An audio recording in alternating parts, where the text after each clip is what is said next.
Barang siapa yang sholat malam dengan 10 ayat saja, maka tidak ditulis sebagai orang yang lalai. Dia setelah itu dia akan menjadi orang yang sibuk dengan hal-hal yang positif. Itu 10 ayat.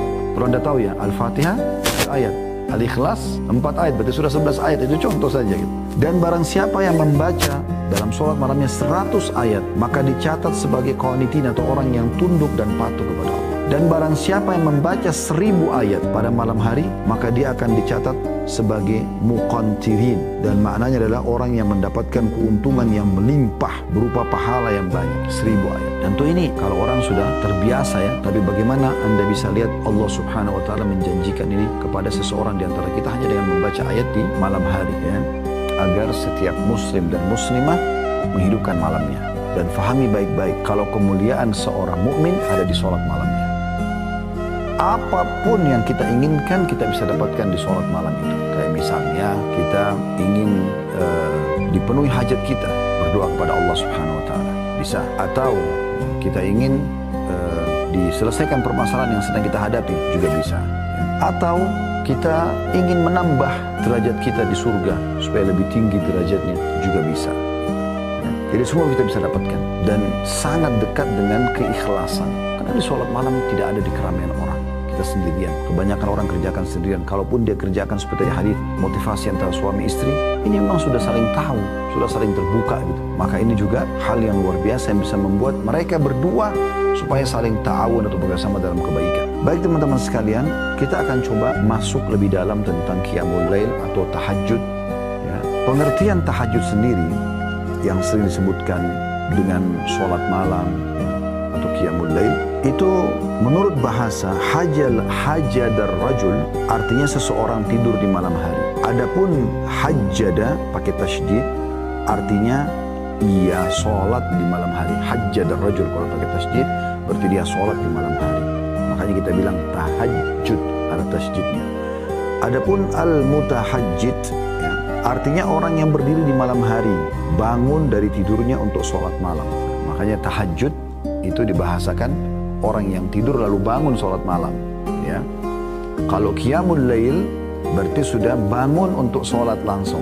Jadi tahajud itu lebih pekah lagi kalau digunakan bahasa ini. Hukum tahajud sendiri sunnah muakkadah, sunnah yang sangat ditekankan. Bukan wajib, tapi sunnah.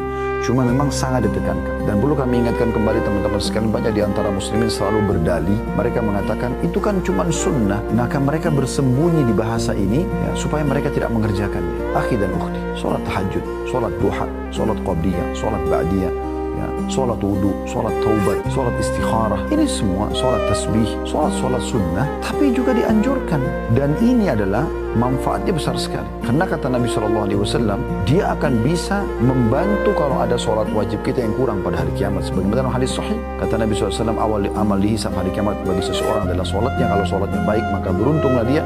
Dalam riwayat lain akan membantu amal-amal yang lain, dan kalau kurang atau rusak, maka rugilah dia. Dalam riwayat lain akan mengganggu amal-amal yang lain. Lalu kata Nabi SAW adalah dalam riwayat lain ditambahkan juga, kalau seandainya amal sholat wajibnya ada yang kurang, Allah Subhanahu wa Ta'ala berfirman kepada para malaikat, ya, lihat sholat-sholat sunnahnya. Kalau ada, sempurnakan sholat wajibnya. Sempurnakan sholat wajibnya. Jadi dia berfungsi untuk membantu sholat wajib.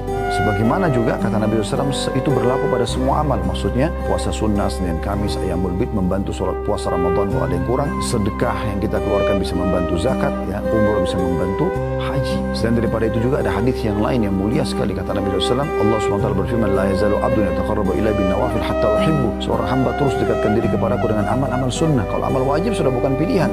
Amal sunnah ini memang pilihan. Tapi kalau seorang hamba, kata Allah SWT, terus mendekatkan diri kepadaku dengan amal-amal sunnah, hatta uhibbu, sampai akhirnya aku mencintainya. Fa'iza ahbabtu kuntu lahu sam'un yabsuru alladhi yasma'u bihi. Kalau aku sudah mencintai dia, aku akan menjadi pendengaran yang digunakan untuk mendengar. Maksudnya aku akan kontrol pendengaran dia, sehingga tidak dengar kecuali yang baik saja gitu.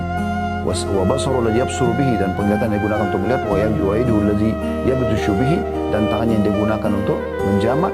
Wa rijluhu alladhi yamshi 'alaihi, dan kaki yang digunakan untuk melangkah. Jadi banyak sekali manfaatnya. Jangan karena sunnah ya, kemudian semua amal sunnah nggak usah. Lalu sampai kapan Anda tidak mau kerjakan yang sunnah? Pertanyaan sederhana, kenapa? Dan kenapa haramkan diri dari sunnah seperti ini? Sholat ini ditetapkan berdasarkan Al-Quran dan sunnah ya. Dan juga ijma' ulama berdalil dari firman Allah SWT dalam surah Furqan ayat 64. A'udzubillahi minasyaitonirrajim. Ini Allah memuji hamba-hambanya yang suka salat malam. Walladzina yabituna lirabbihim sujjadan wa qiyama. Termasuk hamba-hamba Allah ibadur rahman, hamba Allah yang maha pengasih, Allah yang maha pengasih, hamba-hamba pilihannya, gitu kan? Itu adalah orang-orang yang melalui malam hari dengan bertahajud dan berdiri untuk Rabb mereka. Bertahajud dan berdiri untuk Rabb mereka. Kemudian juga Allah memuji orang-orang yang sholat malam. Kita dengarkan dalil-dalil yang sangat banyak.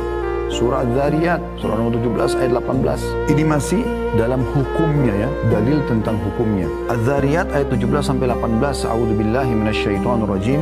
Kanu qalila minal laili ma yahja'un wa bil ashari hum yastaghfirun. Dan hamba-hamba Allah itu, hamba pilihan Allah, mereka sedikit sekali tidur di waktu malam. Dan di akhir-akhir malam mereka memohon ampun atau memperbanyak istighfar kepada Allah. Menjelang subuh setelah sholat malam mereka sibuk dengan istighfar, mohon ampun kepada Allah. Di sini Allah memuji. Jadi tidur lebih cepat di malam hari supaya Anda bangun sholat malam. Kalaupun Anda begadang jangan keluput dengan sholat malam Anda. Kemudian juga Allah SWT menerangkan orang-orang yang sempurna keimanannya justru orang yang selalu mendirikan sholat malam. Allah sebutkan dalam surah Sajdah ayat 16 sampai ayat 17. Coba dibuka As-Sajdah ayat 16 sampai 17. A'udzubillahi minasyaitonirrajim. Tatajafa junubuhum 'anil mawaji'i yad'una rabbahum khaufan wa tama'an wa mimma razaqnahum yunfikun. Fala ta'lamu nafsum ma ukhfiya lahum min qurrati a'yunin jazaa'an bima kanu ya'malun. Lambung mereka jauh dari tempat tidurnya, sedangkan mereka berdoa kepada Rabb-nya dengan rasa takut dan harap. Dan mereka menafkahkan sebagian rezeki yang kami berikan kepada mereka. Seorang pun tidak mengetahui apa yang disembunyikan untuk mereka, yaitu bermacam-macam nikmat yang menyedapkan pandangan mata sebagai balasan bagi mereka atas apa yang telah mereka kerjakan. Perhatikan, saya ulangi di sini, Allah memuji mengatakan lambung mereka, berarti sisi tubuh mereka jauh dari tempat tidur mereka, maksudnya di malam hari. Sedang mereka sibuk berdoa kepada Rabb mereka dengan rasa takut jangan sampai masuk neraka, takut jangan sampai amalnya nggak diterima, dan berharap agar amalnya diterima dan berharap masuk ke dalam surga. Berada di antara dua hal itu, sibuk terus. Dan mereka menafkahkan sebagian rezeki yang telah kami berikan kepada mereka. Setelah sholat malam, esoknya sibuk dengan sedekah. Apalagi zaman sekarang bisa dengan transfer online, sangat mudah. Maka dengan itu semua, sholat malam dan sedekah ini, Allah menyiapkan hal-hal yang menyedapkan mata mereka, yang Allah sembunyikan. Dan itu sebagai balasan terhadap apa yang telah mereka kerjakan.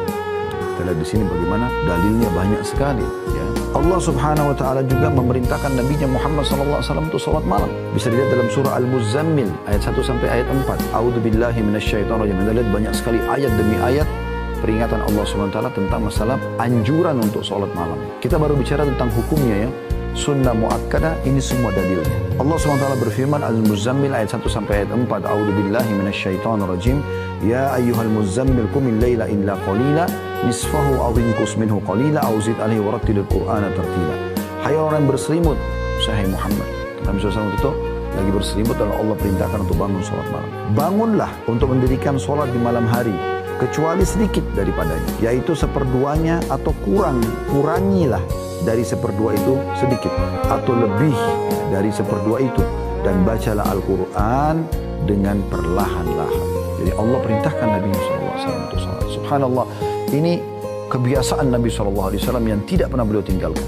Sampai Aisyah Ummul mengatakan Nabi SAW tidak pernah meninggalkan salat malam, baik dalam keadaan musafir atau mukim. Dan kalaupun beliau sangat letih, maka beliau tetap kerjakan salat malam walaupun harus duduk. Itu saking luar biasanya beliau menjaga salat malam ini.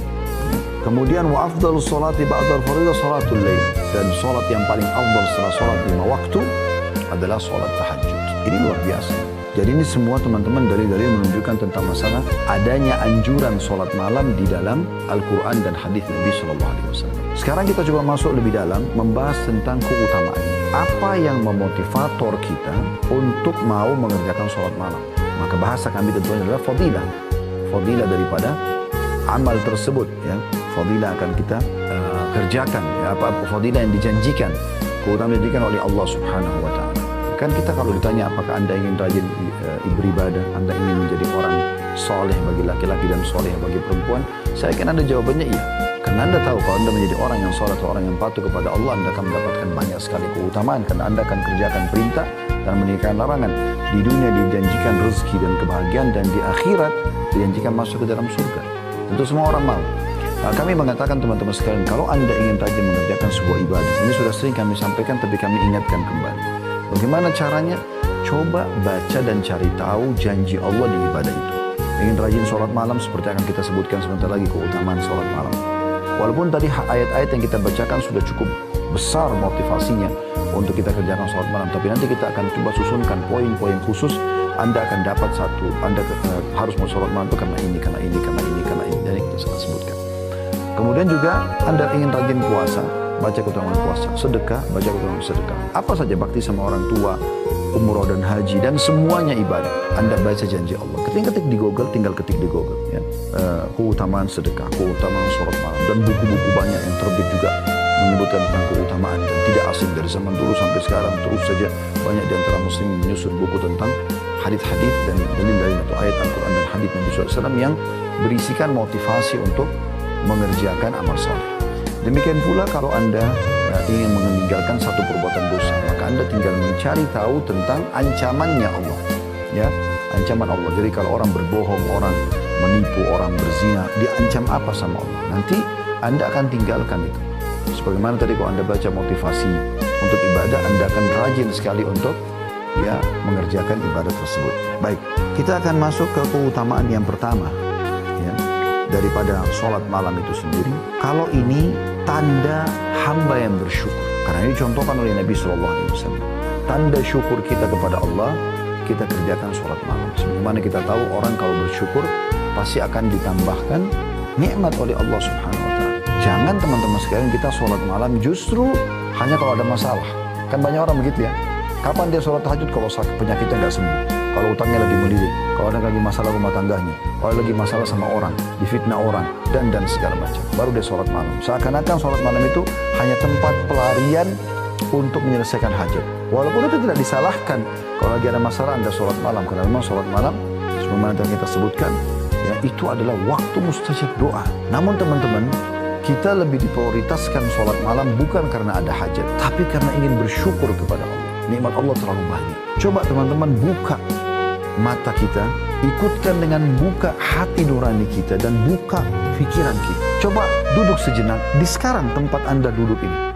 Perhatikan di sekitar Anda sekarang. Coba Anda sekarang ikuti pengajian ini, lihat di sekitar Anda. Yang sedang depan Anda meja, kursi, mungkin ada yang sedang di ruangan AC, Anda gunakan fasilitas komputer, dengarkan ceramah ini misalnya, atau handphone yang Anda pegang. Mungkin di dekat Anda, di meja Anda ada minuman, ada snack makanan sambil dengar pengajian, ya. Pakaian yang Anda pakai, anggota tubuh Anda yang masih sempurna, jari-jari bisa digerakkan, mata masih bisa melihat, telinga masih bisa mendengar, mulut masih bisa mengucap, ya. Kemudian kaki Anda, anggota tubuh Anda masih berfungsi baik, oksigen yang bisa dihirup oleh hidung, mata yang masih bisa menangkap cahaya sehingga bisa terpantul untuk kita lihat sekarang apa yang ada di depan kita. Telinga kita masih normal, masih bisa mendengarkan ya intonasi suara dan seterusnya. Ini aja teman-teman sudah luar biasa nikmat Allah. Luar biasa. Dan ini semua Allah kasih gratis. Makanya Allah berfirman dalam salah satu ayat dalam Al-Quran, A'udzubillahi minasyaitonirrajim, wa in ta'uddu ni'matallahi la tuhsuha. Kalau kalian mau coba-coba hitung nikmat Allah, kalian tidak akan mampu. Tidak akan mampu sama sekali. Berapa banyak orang teman-teman sekalian yang matanya sudah buta. Dia berharap bisa melihat langit ini, bumi ini. Anda dari lahir sampai sekarang, umur 20, 30, 40, 50 tahun, 60 tahun masih bisa gunakan mata Anda melihat. Tiap hari kita buka mata sudah bisa lihat semua. Warna-warni, ya, pemandangan, segala macam hal. Ini nikmat yang tidak bisa dihitung. Berapa banyak orang yang tuli berharap bisa mendengarkan apa yang sedang orang ucapkan depan mata dia. Orang teriak-teriak pun tidak bisa dia dengar. Anda bisa dengar apa yang orang ucapkan. Dari pujian Anda bersyukur. Dari ancaman pun Anda berhati-hati akhirnya. Berapa banyak orang yang bisu, tidak bisa ngomong. Mereka sulit untuk mengungkapkan kata-kata. Bukankah kita Alhamdulillah, Masya Allah, bisa mengucapkan kata-kata sesuka kita? Tinggal kita kontrol ucapkan yang baik dan jangan ucapkan yang buruk. Saya subhanallah tadi sebelum pengajian duduk sebentar duduk di atas meja sambil melihat di sekitar. Saya tidak tahu ada poin yang akan saya singgung di bahasan ini, tapi saya tiba-tiba merenung. Bisa duduk, makan apa yang kita mau makan, minum yang kita mau minum, bisa ngobrol, bisa melihat, bisa mendengar. Nikmat Allah luar biasa nih, luar biasa. Dan memang nikmat ini jauh lebih banyak Allah berikan kepada hamba daripada cobaan. Cobaan datang sedikit sekali dalam hidup kita. Coba pertemukan teman-teman antara nikmat Allah yang melimpah dengan cobaan yang datang kepada kita. Anda akan temukan ini jomplang sekali antara langit dan bumi. Nikmat banyak sekali, cobaan sedikit sekali. Kita 1 tahun 365 hari nggak pernah sakit, sehat. Tiba-tiba kita sakit, tahun depan seminggu, demam, flu. Mungkin Anda 40 tahun, 50 tahun selalu merasakan nikmat. Sekali Allah coba ujian dengan mungkin beberapa kali Anda sedikit lapar. Maka cobaan itu sedikit hanya untuk melihat hamba ini diuji. Terima nggak sih? Sebagaimana kalau nikmat saya berikan, maka mereka terima nggak kalau cobaan saya kasih? Jadi ini poin pertama, kenapa kita sholat malam? Agar kita bersyukur kepada Allah. Dan dengan bersyukur berarti nikmat akan ditambah. Indah sekali itu teman-teman sekalian di malam hari yang hening ya. Anda bangun, coba zikir kepada Allah Subhanahu wa taala, renungi ini baik-baik. Anda bangun, Anda renungi, Anda bangun malam, Anda tenangkan diri, zikir kepada Allah Subhanahu wa taala, baca doa. Kami pernah ajarkan dan kami ingatkan kembali, kata Nabi SAW, siapa yang terbangun di tengah malam kalau dia membaca la ilaha illallah wahdahu la syarikalah, lahul mulku wa lahul hamdu wa huwa ala kulli syai'in qadir. Subhanallah walhamdulillah wa la ilaha illallah Allahu akbar wa la haula wa la quwwata illa billahil aliyil azim. Allahumma ighfirli. Anda kalau baca ini, kata Nabi SAW, maka Allah akan mengampuni dosa-dosanya yang telah lalu. Ngantuk sedikit baik Anda lawan, Anda coba bangun kamar mandi, Anda cuci tangan dulu 3 kali sunnahnya Nabi SAW, lalu Anda wudhu. Doa tadi itu, kalau Anda baca juga dalam riwayat lain dikatakan, siapa yang membaca zikir pada saat bangun tidur, maka akan diijabah kalau dia berdoa dan akan diterima kalau dia sholat. La ilaha illallah wahdahu la syarikalah, lahul mulku wa lahul hamdu wa huwa ala kulli syai'in qadir. Subhanallah walhamdulillah wa la ilaha illallah Allahu akbar wa la haula wa la quwwata illa billahil aliyil azim. Allahumma ighfir. Jadi kalau Anda baca itu, Anda kalau berdoa diterima doanya. Kalau sholat diterima sholatnya. Dan dosanya diampuni yang lalu. Coba Anda bayangkan bagaimana. Wudhu dengan tenang, ikhlaskan niat kepada Allah. Bahkan sejadah Anda, pakai mukena Anda kalau Anda wanita. Lalu Anda pakai baju yang terbaik, semprotkan minyak wangi antara Anda dengan Tuhan Anda, di tubuh, di pakaian Anda, di sejadah Anda. Kemudian niatkan ikhlas kepada Allah SWT. Bisa minum air dulu 1 gelas. Minta, ya Allah, ikhlaskan niatku, aku ingin sholat untukmu. Lalu Anda sholat. Coba lakukan sholat terindah yang pernah Anda lakukan. Semua penuh dengan tumanina, ketenangan. Allahu Akbar. Baca iftitah dengan tenang. Atur nafas Anda. Wajjahtu wajhiya lilladzi fataras samawati wal ardi hanifan muslima wa ma ana minal musyrikin. Aku mengarahkan wajahku kepada pencipta langit dan bumi.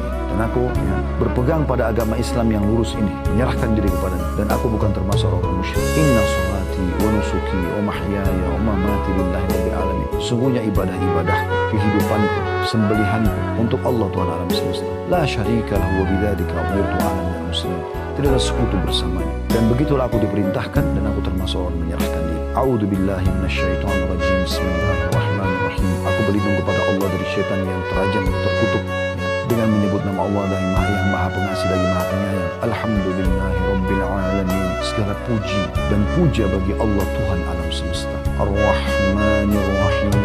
Zat yang maha pengasih lagi maha penyayang. Maliki yaumiddin.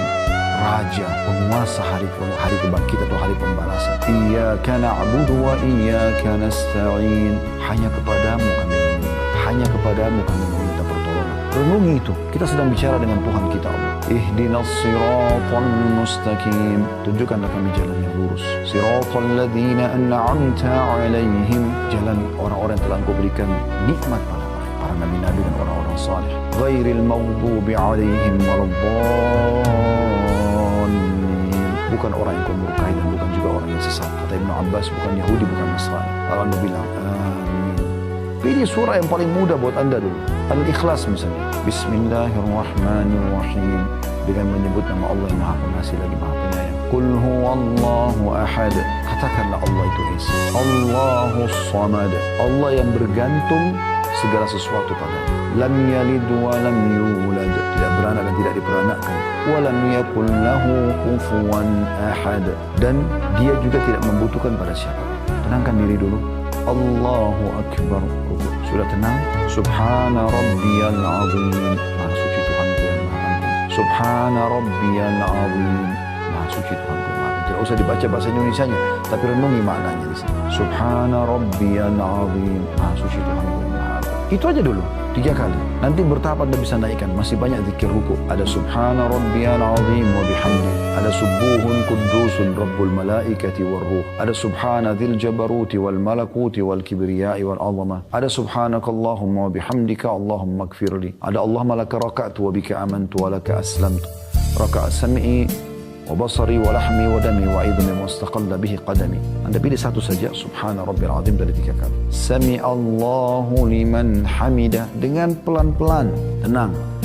Allah telah mendengar siapa yang memujinya. Lalu kita baca Rabbana walakal hamd, wahai Tuhan kami segala puji bagimu. Mil'us samawati wa mil'ul ard, puji-pujian itu memenuhi langit dan bumi. Wa mil'u ma syi'ta min syai'in ba'd, dan sepenuh yang engkau inginkan.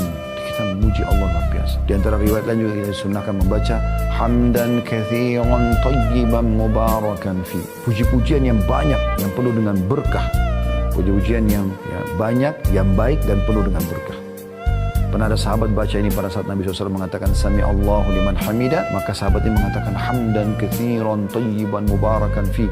Setelah salam kata Nabi SAW, siapa tadi yang mengucapkan itu? Nabi kagum. Kata orang itu, saya Rasulullah. Kata Nabi SAW, tadi aku diperlihatkan oleh Allah Subhanahu Wa Taala beberapa malaikat yang berlumba-lumba mencatat apa yang kau ucapkan itu. Dan masih ada tentu zikir-zikir yang lain ya. Yang kita dianjurkan baca, Allahumma la mana lima a'taita wa la mu'ti lima mana'ta wa la yanfa'u dzal jaddi minkal jadd. Ini juga dianjurkan untuk dibaca. Kita juga dianjurkan baca di Rabbil Hamd. Ini juga dianjurkan. Tapi Anda pilih satu saja. Rabbana walakal hamd cukup. Anda mau baca tambah mil'us samawati wal ardi mil'u ma syi'ta min syai'in juga boleh. Setelah selesai sujud, Allahu akbar. Setelah tenang dulu. Jangan belum selesai sujud sudah subhana rabbil a'la, subhana rabbil a'la. Enggak ada kehusyuan. Gerakan dulu, selesai sampai sujud dengan tenang, baru subhana rabbiyal a'la, maha suci Tuhanku yang maha tinggi. Subhana rabbiyal a'la, maha suci Tuhanku yang maha tinggi. Ada di antara dua sujud ini teman-teman penting sekali. Allahumma ighfir li ma qaddamtu wa ma akhartu. Ya Allah ampunilah aku dosa-dosaku yang lalu dan yang akan datang. Wa ma akhartu wa ma asrartu. Allahumma ighfir li ma qaddamtu wa ma akhartu. Ya Allah ampuni dosa-dosa yang dulu aku kerjakan dan mungkin yang aku kerjakan akan datang. Wa ma a'lantu wa ma asrartu, dan apa yang aku terang-terangkan lakukan dan juga sembunyi-sembunyi. Wa ma asraftu, dan apa yang aku berlebihan. Wa ma anta a'lamu bihi minni, dan engkau lebih mengerti daripada aku. Kemudian juga ada doa yang kita anjurkan baca. Kalau Anda bisa hafal tentunya bagus ini ya. Allahumma inni a'udzu biridhaka min sakhatik. Ya Allah aku berharap dengan ridhamu agar diselamatkan dari semua murkamu. Allahumma inni a'udzubika biridhaka min sakhatik wa bi mu'afatika min 'uqubatik, dan dari maafmu dari hukumanmu. Fa bika minka la uhsi thana'an 'alaika anta kama athnaita 'ala nafsik, dan aku memujimu ya. Maaf masih ada lagi ya. Allahumma inni a'udzu biridhaka min sakhatik wa bi mu'afatika min 'uqubatik. Betul itu. Fa bika minka la uhsi thana'an 'alaika anta kama athnaita 'ala nafsik, dan aku menyebut puji-pujian ini yang mungkin ya yang lebih pantas engkau lah ya Allah yang menilainya, sebagaimana engkau memuji dirimu gitu. Anda cuma mampu 2 rakaat dulu, gak masalah. Bertahap nanti, pelan-pelan, mungkin sudah seminggu Anda lakukan konsisten, 2 rakaat saja, Anda meningkat 4 rakaat. Sudah konsisten, Anda meningkat 6 rakaat. Setelah itu 8 rakaat. Kemudian setelah itu Anda coba tambah witir dengan 1. Sudah bagus, konsisten, witirnya 3, jadi hanya lengkap 11. Setelah itu Anda tinggal komitmen saja. Konsisten menjaga istiqomah sampai Anda wafat. Nanti kalau Anda mau lebih berjuang berjalan waktu, biasanya Allah kasih kita kemudahan-kemudahannya. Nanti kalau sudah sering Anda kerjakan, Anda akan mulai terfikir untuk menambah jumlah ayat. Mungkin tadinya Anda cuma baca 10 ayat saja, sekarang Anda bisa menambah jadi 100 ayat, bahkan bisa sampai 1000 ayat, tergantung daripada kemudahan yang telah Allah SWT mudahkan. Jadi ini memang indah sekali sholat malam itu. Kita masuk yang kedua keutamanya teman-teman. Sholat malam merupakan penyebab kita masuk ke dalam surga. Yang ketiga, sholat malam termasuk ya, sebabnya seseorang ditinggikan derajatnya. Tadi kan untuk masuk ke dalam surga. Maka dengan sholat malam juga, kalau Anda rutin lakukan, Anda akan mendapatkan tambahan fasilitas di surga. Sesuai dengan hadis yang diriwayatkan oleh Abu Malik Al-Asy'ari radhiyallahu anhu bahwasanya Rasulullah SAW bersabda, "Inna fil jannati ghurafan yura zahiruha min batiniha wa batinuha min zahiriha 'addallahu ta'ala liman at'ama at-ta'am wa 'alana al-kalam wa taba'a as-siyam wa afsha as-salam wa shalla bil-laili wan nasu niyam." Sesungguhnya di surga itu ada kamar-kamar, ada istana-istana yang bagian luarnya dapat dilihat dari dalamnya dan bagian dalamnya dapat dilihat dari luar, transparan. Indah sekali. Istana-istana itu disediakan oleh Allah Ta'ala untuk orang-orang yang pertama, suka memberi makan. Traktir orang, selalu berbagi makan, kasih makan orang. Yang kedua, berkata-kata yang lembut, sopan, santun, walaupun orang sudah teriak-teriak depan dia, dia tetap biasa saja. Yang ketiga, mengikuti puasa, maksudnya dari puasa ke puasa, rutin mengerjakan puasa. Ya, tidak bicara wajib lagi, ini sunnah-sunnah semua ini. Kalau wajib sudah pasti dikerjakan. Yang keempat, menebarkan salam, suka mengucapkan salam. Jadi kalau telepon, kalau WA, ketemu, selalu salam. Dan usahakan lengkap. Assalamualaikum warahmatullahi wabarakatuh. Ya, kena assalamualaikum 10 pahala, warahmatullahi 10 dan wabarakatuh 10 sebagaimana dijelaskan dalam hadis Nabi SAW. Dan yang kelima saksi bahasan kita adalah dan sholat di malam hari ketika manusia sedang tidur. Dengan itu kita akan mendapatkan tadi istana tambahan di surga. Hadis ini riwayat Ahmad jilid 5 halaman 343 dan Ibnu Hibban juga menyebutkan di Mawarid, di kitab Mawaridnya nomor 641. Yang keempat adalah orang yang mengerjakan sholat malam, teman-teman, dikategorikan orang yang muhsin. Maksudnya orang muhsin ini orang yang baik di pandangan Allah subhanahu wa ta'ala. Allah subhanahu wa ta'ala menyebutkan tentang sifat orang-orang yang berbuat baik atau muhsin ini di dalam Al-Quran, di dalam surah Az-Zariyat ayat 17-18. Tadi sudah kita bacakan tapi saya ingatkan kembali. A'udzu billahi minasyaitonir rajim. Kanu qalilan minal laili ma yahja'un bil ashari hum yastaghfirun. Orang-orang yang muhsin, orang yang baik di pandangan Allah subhanahu wa ta'ala adalah orang yang mereka sedikit sekali pada malam hari mereka tidur dan mereka di waktu sahur memperbanyak istighfar, maksudnya sholat malam. Poin yang keenam ini, teman-teman sekalian, sholat malam merupakan penyebab pembersihan dosa dan sekaligus tradisi daripada orang-orang saleh sebelum kita. Disebutkan dalam hadis Nabi SAW dan hadis ini diriwayatkan Tirmidzi dalam kitab Ad-Da'awat di nomor 3549, Al-Hakim di 1 halaman 308. Dan hadis ini disahihkan oleh Syekh Albani dalam Sahih Sunan Tirmidzi di 2 halaman 178 yang berbunyi kata Nabi SAW, alaikum biqiyamul lail fa innahu da'bus salihin fa innahu da'bus salihin qablakum. Selalu jaga salat malam karena itu tradisi atau kebiasaan orang-orang saleh sebelum kalian. Wa huwa qurbatun ila rabbikum, dan dia terhitung ya pendekatan diri kepada Tuhan kalian Allah. Wa mukaffirun lis-sayyi'at, dan dia membersihkan dosa-dosa. Wa manhatun lil atham, dan juga mencegah perbuatan-perbuatan dosa. Saksi bahasan kita dari 4 keutamaan ini adalah yang ketiga, pembersihan terhadap dosa-dosa. Jadi yang pertama itu kebiasaan orang-orang saleh sebelum kita, yang kedua pendekatan diri kepada Allah SWT, yang ketiga pembersihan dosa, yang keempat adalah mencegah dari perbuatan dosa. Artinya orang kalau mendirikan sholat malam diharapkan nanti dia tidak akan melakukan insya Allah dosa-dosa setelah itu ya. Akan ada tameng dia. Jadi sulit kali ketemu antara orang yang buat dosa dengan sholat malam. Seperti itulah kurang lebih. Selanjutnya yang keenam adalah dia sholat yang paling afdal setelah sholat fardu 5 waktu.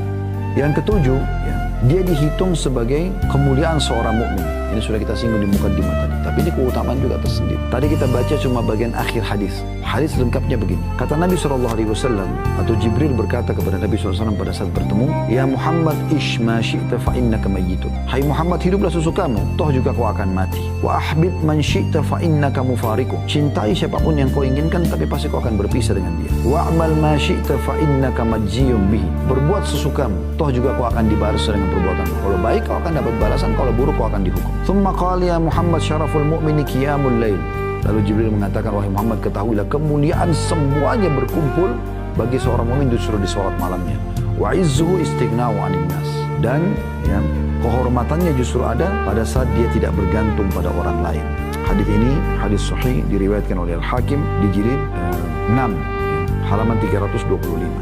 Allahu